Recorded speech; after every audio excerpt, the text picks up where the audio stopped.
talaata gi tombeeg ñaar fukki fan ak juróom-ñett ci weeru novembre ñun ñi nga xam ne ñoo nekk ci collectif des avocats du président Ousmane Sonko ànd ak si sama càmmoñ sunu confrère bi jógee ba Comore Saïd Larifou Bamba Cissé ñëwoon na maître Macodou Ndour ak Babacar Ndiaye mi wax léegi ñëwoon déposé ci turu président Ousmane Sonko ak ci ndigalu avocat yëpp li nga xamante ne mooy sunu demande maanaam recours bi nga xam ne yoon may nañu ko pour ñu kalaame waat atte bi nga xam ne atte woon nañ ko fii le 17 novembre te Cour suprême defoon ko fii benn ajuma loolu tudd rabat une demande en rabat d'arrêt maanaam li ñu sàkku mooy atte boobu ñu attewaat ko waaye la si coppeeku mooy ña ngi atte woon du ñu bokk si ñi nga xam ni soit dañuy siéger wala dañuy participer au délibéré maanaam dañuy bokk si ñuy voté ci attewaat bi maanaam chambre réunie boo xool Cour suprême dafa bëri ay chambre yi nga xam ne matière bu nekk ñoo koy xam chambre yëpp ñooy daje ñu tuddee ko chambre réunie ñu seppi ci ñi nga xam ne bokkoon nañ ci atte ba ñooñu ñooy attewaat liñ si jublu nag mooy la Cour suprême sàkk pour ñu attewaat ko sa tribunal d'instance hors classe ñu bañ a yegg foofu parce que am nañ ay argument am nañ fu ñu jafandu ci droit ak ci lépp am nañu loo xamante ni mën nañ kaa wax cour bi ñu dégg ne jarul ngeen fay yegg nañ ko atte jox dëgg Ousmane Sonko ba pare nasaxal li nga xam ni moom moo nekkoon prétention wu état du Sénégal am nañ ci yaakaar ne incha allahu bu chambre réunie dajaloowee dinañu atte jox dëgg Ousmane Sonko may leeral nag foofu dafa am solo en matière électorale maanaam lépp lu jëm ci wàllu vote lettre de la loi maanaam li ñu bind comme li loi bi jàpp muy esprit de la loi mooy lépp dafa war a gaaw gis ngeen ni ba ñuy attaqué décision bi Ziguinchor mooy décision de radiation bi juge bi xaarul woon maanaam ay fan la ci teg mu enrôler dossier bi ba ko Ousmane Sonko gagné agent judiciaire de l'État def pourvoi en cassation parce que dafa amoon délai xaar ba délai jeex bay bëgg a jeex mu doog a def pourvoi en cassation ba mu ñëwee Cour suprême automatiquement dafa vérifier ne formalité de notification yi def nañ ko ba mu leer ci boppam mu gaawantu enrôler procédure d'urgence boobu bi nga xam ne moo caractérisé et le recours devant le TI de Ziguinchor et le pourvoi en cassation devant la Cour suprême boobu procédure moom mooy concerner également la procédure de rabat d'arrêt maanaam lépp dafa yàkkamti lépp dafa gaaw parce que c'est une question pour Ousmane Sonko mu mën a participer aux élections présidentielle du 25 février te ñëpp xam nañ ni le 10 jàpp le 11 si la ñuy commencé déposer candidature yi ñi nga xam ni ñooy dagaan baatu askan wi. kon tey jii comme ni ko ne ko sama confrère waxee obligation la maanaam sas la si Cour suprême mu gaawantu attewaat ko te loolu tamit dañ koy mettre devant ses responsabilités mu jël ay matukaay yëpp pour mën a atte gannaaw ba nga xam ne formalité de notification et de signification yëpp def nañ ko. à l'endroit de la partie adverse maanaam à l'État du Sénégal foofu Cour suprême ñu ngi koy invité na mu defoon ci pourvoi en cassation bi ba gaawal mbir mi naka defaat ci rabat d'arrêt bi parce que loolu mooy esprit loi surtout en matière électorale tout est urgent même si rien n'est évident tout est urgent donc comme tout est urgent la Cour doit statuer dans l'urgence pour effectivement faire en sorte que le président Ousmane Sonko soit rétabli dans ses droits pour que mu mën a dagan baatu askan au même titre que les autres candidats d'ailleurs qui sont sur le terrain, qui participent au débat télévisé, alors que Ousmane Sonko est un concurrent légitime qui doit effectivement parler aux Sénégalais. loolu tax na am nañu yaakaar ne incha allahu fii ak fan yi néew Ousmane Sonko dinañ tenir procès bi chambre réunie dañ ko jox dëgg te bu ñu ko joxee dëgg incha allahu dinañ jël suñuy matukaay ba nga xam ne lii nga xam ne moo waral participation bi dina am ni ko yoon santé may dolli beneen mbir parce que tamit gis ngeen ni. am na ay xibaar yu jóg parce que du xibaar sax lu ñëpp constaté la que Bassirou Diomaye Faye mu ngi collecté ay fiyam loolu tamit changé wul ci dara li nga xam ne mooy candidature Ousmane Sonko la candidature de Diomaye Faye telle que déclarée à travers les collectes du parrainage citoyen n'entache en rien celle du président Ousmane Sonko maanaam li ñu ne Diomaye Faye na dem uti parrainage pour candidat à la candidature am jotewul ak dara li nga xam ne mooy candidature Ousmane Sonko ma waxal ni Ousmane Sonko ba tey mu ngi ci course bi Ousmane Sonko jamono ji fekk contentieux bi vidé wuñ ko il est censé être dans la course te gëm nañ ni incha allahu bu ñu ko vidé Ousmane Sonko restera dans la course te incha allahu li nga xam ne moom la warloo ak sénégalais yi dina ko def ba nga xamante ni sénégalais yi tamit dinañ ko def li ñu warloo ak moom maanaam xool ko leen neex nam leen neexee ak fu leen neex ñu tekk fe ki nga xam ni moo war a présider à leur destinée. dama ni bu ñu gessoo li loi bi wax balaa ayu bés cour suprême war na convoquer les parties mu ñëw balaa ayu bés maanaam balaa une semaine cour suprême war na convoquer les parties tenir jox ñu date pour mën a vider définitivement le contentieux. kon su ma nee balaa ayu bés alors que candidature yi ñu ngi war a commencer ñu leen war a commencer déposer à partir du 10 voire le 11 décembre kon ñu nekk nañ ci délai bi donc cour suprême la balle est dans le camp de la cour suprême bi nga xam ne à travers ces chambres réunies war nañoo gaaw statuer si li nga xam ni moom lañ ko laaj mooy ñu rabattre arrêt bi te arrêt boobu bu ñu ko rabattre mooy soxlaatul ñuy delluwaat fi nga xam ni moom la wax muy tribunal d'instance hors classe de Dakar loolu moo nekk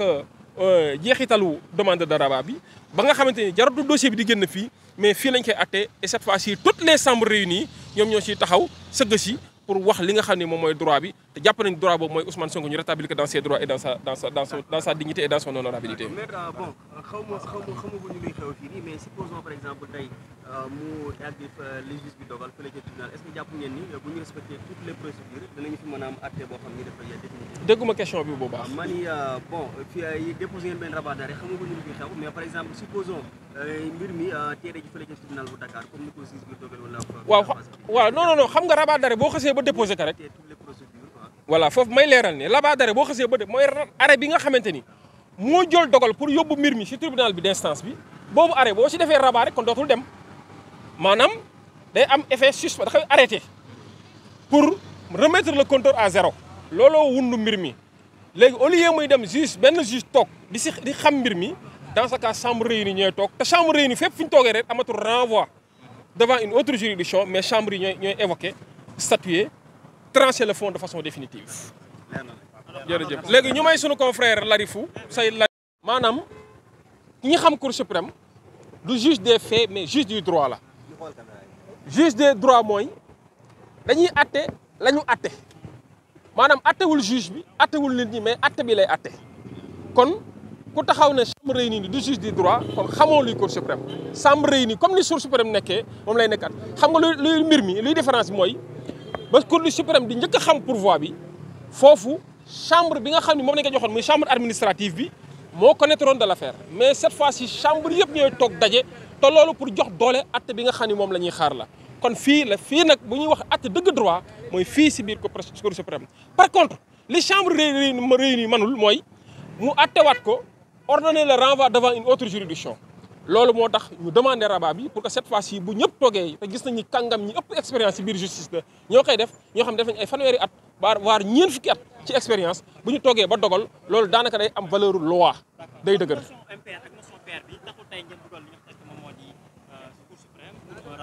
waaw xam nga loolu question de fond la te c'est un débat technique question de fond la te du ma bëgg dugg ci question de fond bi parce que la procédure est pendante maintenant problème signature am na ci ñëpp sénégalais yi gis nañ ni jugement bi nga xamante ni moom la ñu attaqué en rabat gis ngeen ni signature am na manqué loolu mais cour bi dina sa statuer xool yan conséquences la ciy dégager ak ban jeexital lay am ci mbir mi ñu bàyyi sunu confrère Saïd Larifou mu mottali. A exercer toutes les voies de recours pour faire valoir les droits de M. Ousmane Sonko et les droits de PASTEF, leurs droits politiques, leur droit d'exister politiquement et le droit de participer aux compétitions électorales dans ce pays. C'est un droit qui est reconnu à tous les citoyens du Sénégal. Nous ne comprenons pas et nous n'accepterons pas qu'un citoyen sénégalais, le principal chef de l'opposition, candidat déclaré, fasse objet d'autant de répression et puis de violence politique au point de le priver par des manœuvres complètement fallacieuses à prendre part à ces élections. Donc nous sommes revenus ici pour demander à ce que l'arrêt qui a été rendu la semaine dernière fasse l'objet d'une nouvelle discussion, d'un nouveau débat, d'une nouvelle décision, parce que celle qui a été rendue par la Cour suprême le 17 souffre de plusieurs et graves interrogations d'ordre juridique. Voilà, bon, donc c'est l'objet de notre présence ici aujourd'hui. Nous estimons, ça nous aurons l'occasion de le dire puisque ça sera lors des prochains débats devant la Cour suprême. Nous avons eu l'occasion de le dire et nous le redirons puisque c'est très important. Il s'agit d'un dossier exclusivement politique. Que des manœuvres ont été employées pour empêcher à ce que la décision qui ordonne la radiation de M. Ousmane Sonko sur les listes électorales lui soit notifiée conformément à la réglementation en vigueur dans ce pays. Ça n'a pas été fait. On est le 28 aujourd'hui. Jusqu'à maintenant, aucune notification ou signification n'a été remise à M. Ousmane Sonko. Alors que la décision devait normalement lui être notifiée avec mention spéciale de ses droits au recours. Cela n'a pas été fait. Donc aujourd'hui, nous ne sommes pas venus demander plus et moins non plus. Nous sommes venus demander à ce que le droit, rien que le droit de M. Ousmane Sonko, soit respecté. Et nous tenons à le dire. Ça a été dit tout à l'heure avec pertinence par mes confrères.